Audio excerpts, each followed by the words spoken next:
Good morning student, welcome to the physics class. Student, today we will discuss about the reflecting type telescope. Actually student, जो telescope astronomical telescope था हमारा, उसके अंदर एक problem create होती थी जिसको हम बोलते हैं, और ये क्वेश्चन पूछा जाता है एग्जाम में बहुत बार कि what is the benefit of reflecting type telescope और refracting type telescope. Refracting type telescope जिसमें हम यूज करते हैं आपका लेंस, वो रिफ्रैक्शन के थ्रू होता है, तो हम रिफ्रैक्टिंग टाइप टेलीस्कोप। तो थोड़ा सा उसको इंट्रोडक्शन समझ लेते हैं एस्ट्रोनॉमिकल टेलीस्कोप का। इसमें होता क्या है कि हम एक लेंस लगाते हैं यहाँ पर, जिसको हम ऑब्जेक्टिव बोलते हैं। कंपाउंड माइक्रोस्कोप में और एस्ट्रोनॉमिकल टेलीस्कोप में क्या डिफरेंस है? डिफरेंस ये है कि उसमें जो ऑब्जेक्टिव लेंस था that will short focal length, वो शॉर्ट फोकल लेंथ का होगा, और इसमें जो ऑब्जेक्टिव लेंस होगा that will be large focal length और अपर्चर लार्ज होगा। मतलब अपोजिट लेंस हम यहाँ पर लेते हैं अपर्चर वाइज। और क्यों लेते हैं? What is the reason behind it? That's we are taking the large aperture focal length, वो lens convex lens, because it's can capture the number of rays. ये क्या करता है?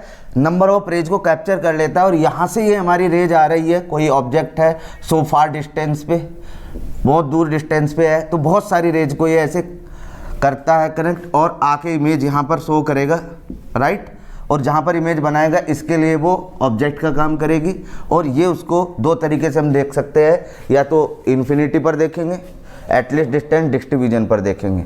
ओके, अब इसके अंदर प्रॉब्लम क्या आती है? इसके अंदर जो प्रॉब्लम है वो प्रॉब्लम ये आती है कि इसमें दो एब्रेशन होते हैं, एक क्रोमेटिक और एक spherical aberration.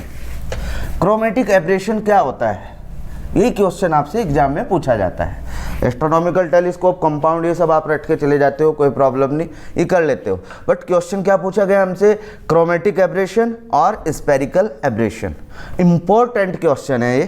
Chromatic aberration, chromatic aberration होता क्या है कि लेंस की एक ड्रॉबैक है कि ये टोटल जितनी भी कलर्ड की लाइट आती है, जितनी भी कलर्ड की लाइट आ रही है, सपोज करो कहीं से भी आ रही है, तो ये एक सिंगल पॉइंट पर फोकस नहीं कर पाता।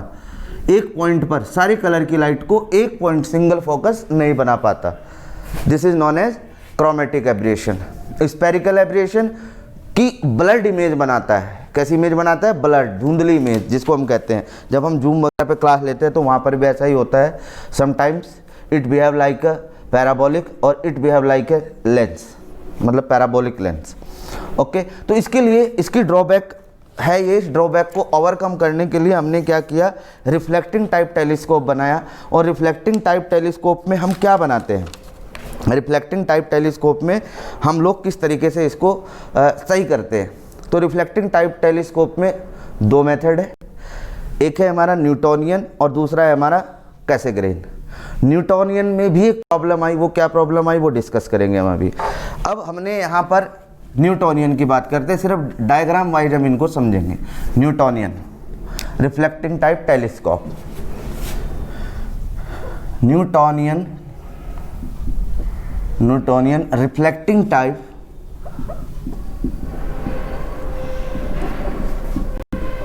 टेलीस्कोप। क्या होता है न्यूटोनियन रिफ्लेक्टिंग टाइप टेलीस्कोप? अब हमने कहा कि हम सिंगल पॉइंट पर फोकस करना चाहते हैं, तो हमने उसके लिए एक मचान, जिसको बोलते हैं ना, मचान बनाई, और उसके लिए हमने एक प्लेन मिरर यूज किया। अब यहाँ पे हमने प्लेन कॉनकेव लेंस लगाया एक। अब प्लेन कॉनकेव लेंस से रे ऐसे आएगी, ऐसे आई रे, इस चारों तरफ हमने एक यहाँ पर ऐसे एक फ्रेम डिजाइन कर लिया, ऐसे जहाँ पर भी हम इसको लगाते हैं। सिंपल सी बात है, जब टेलीस्कोप की बात कर रहे हैं तो कोई लार्ज डिस्टेंस पर ऑब्जेक्ट हम लोग देख रहे हैं, ये हमारा होता है। तो प्लेन मिरर हमने लगाया, तो यहाँ से रे ऐसे जाएगी, और रे मतलब किस तरीके से वापस आएगी? ये आ गई, ये रे, ये रिफ्लेक्ट होने के बाद ये इस तरीके से वापस आती है, राइट। अब ये इस तरीके से वापस आई हमारी, और वापस होने के बाद ये ऐसे यहाँ से पास होंगी, राइट। कौन सा मिरर यूज किया हमने? प्लेन मिरर यूज किया, ठीक है ना। और प्लेन मिरर यूज किया, सॉरी, अब यहाँ पर हम क्या करते हैं कि लेंस लगा देते हैं, जिसको हम क्या बोलते हैं? आई पीस। किसी सर्टेन हाइट पर लेंस लगाते हैं। अब इसमें प्रॉब्लम ये थी कि ये हमें साइड में किसी सर्टेन हाइट पर देखना पड़ रहा था और इसको सेट करने में थोड़ी सी प्रॉब्लम होती थी। यहाँ पर हमने इसको देख लिया, ये हुआ हमारा रिफ्लेक्टिंग टाइप न्यूटोनियन टेलीस्कोप। इसकी प्रॉब्लम ये थी कि इसको अलग से अरेंज करना होता था। फिर हमने नेक्स्ट इसकी प्रॉब्लम को ओवरकम करने के लिए नेक्स्ट आया हमारा जो टेलीस्कोप है, दैट इज़ पैराबॉर्डियल, जिसको हम बोलते हैं कैसेग्रेन। कैसेग्रेन में हमने किस तरीके से इसको अरेंज किया, कैसेग्रेन की मैं बात कर रहा हूँ। तो कैसेग्रेन में हमने यूज किया पैराबॉलिक मिरर यूज किया, और मिरर यूज के लिए हमने क्या किया, ये यहाँ से हमारी रेज आती है, ये हमने एक फ्रेम बनाया, राइट। और फ्रेम बनाने के बाद यहाँ पर हमने मिरर यूज किया ऐसे, ठीक, ये मिरर यूज किया।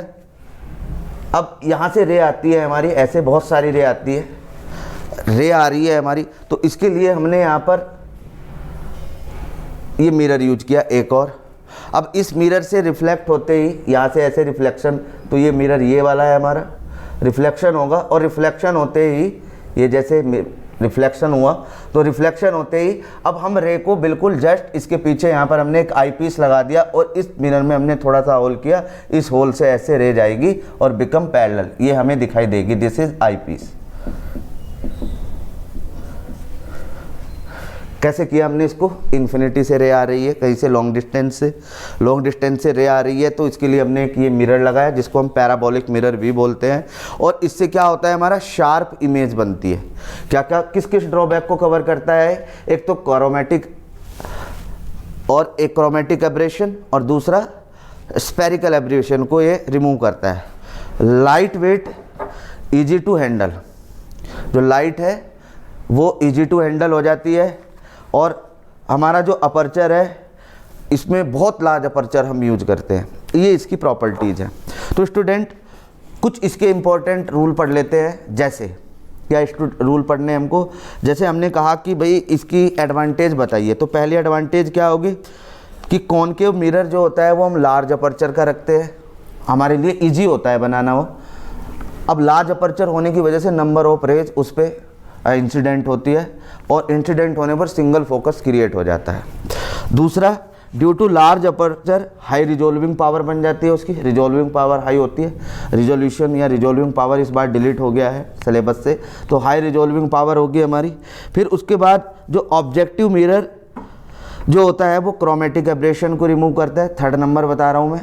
फोर्थ नंबर पे आप क्या लिखेंगे? स्पेरिकल एब्रेशन, मैंने दोनों बताए। क्रोमेटिक, मल्टी कलर की लाइट को सिंगल पॉइंट पर फोकस ना करना, वो क्रोमेटिक एब्रेशन कहलाता है। ब्लड इमेज बनाना, वो स्पेरिकल एब्रेशन कहलाता है, ठीक है ना।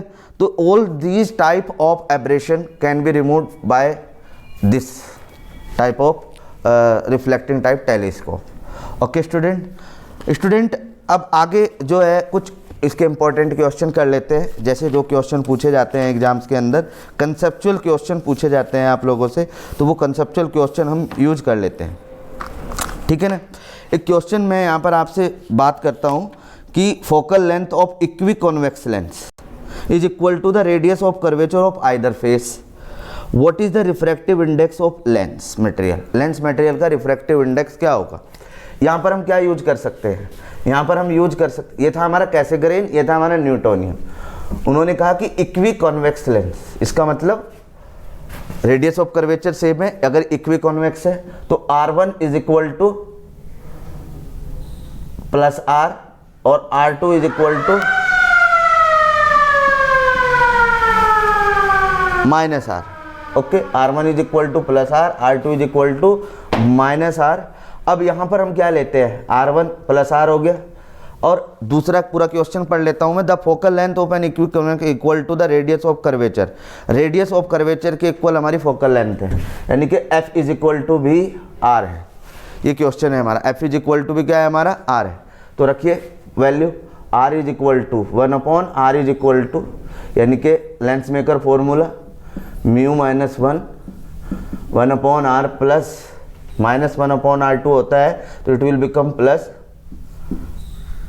r1 माइनस r2, पहले फॉर्मूला ही लिख लीजिए। तो 1/r mu minus 1/r plus 1/r, इसको सॉल्व कीजिए। 1/r is equal to mu minus 1 r 2/r, इस r से ये r कैंसिल हो गया, राइट। तो ये 2 इसके नीचे जाएगा, 1/2 is equal to mu minus 1, mu is equal to 1 plus 1/2, it will become 1.5। Refractive index क्या हो गया हमारा 1.5। ये क्वेश्चन हुआ स्टूडेंट हमारा। अब यहाँ पर क्वेश्चन कुछ इस तरीके से पूछा जाएगा आपसे, ध्यान से समझना इसको भी।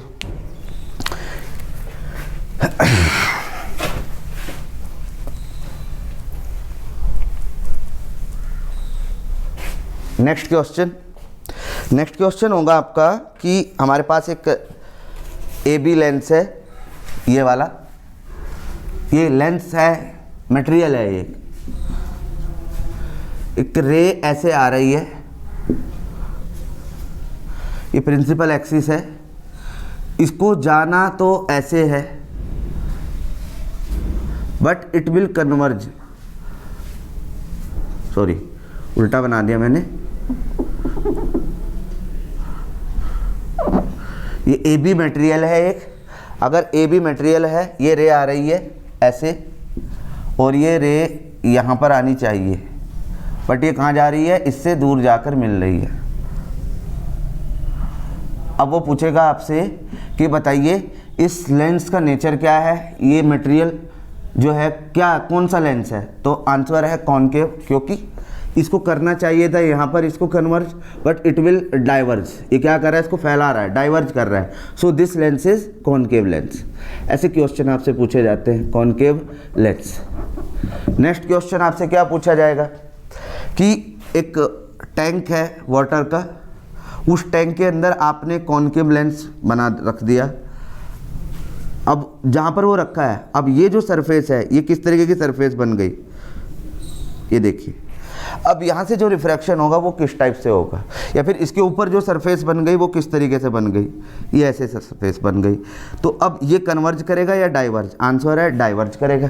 तो किसकी तरह बिहेव करेगा ये, कॉनकेव लेंस की, प्लेन ऑफ कॉनकेव लेंस की। तो all these are the question related to the topics. इस टाइप के कंसेप्चुअल क्वेश्चन आपको करने हैं, डायरेक्ट क्वेश्चन नहीं पूछा जाता एग्जाम में, तो क्वेश्चन घुमा फिरा के पूछे जाते हैं। आपको सबसे पहले कंसेप्ट क्लियर करना है, after that you have to do question from your book NCERT। ये सैम्पल पेपर किसी से भी कीजिएगा, कोई प्रॉब्लम आती है तो हमसे डिस्कस कीजिएगा। Okay student, till then have a nice day, thank you. Tomorrow we will start the new chapter that is wave optics. Okay.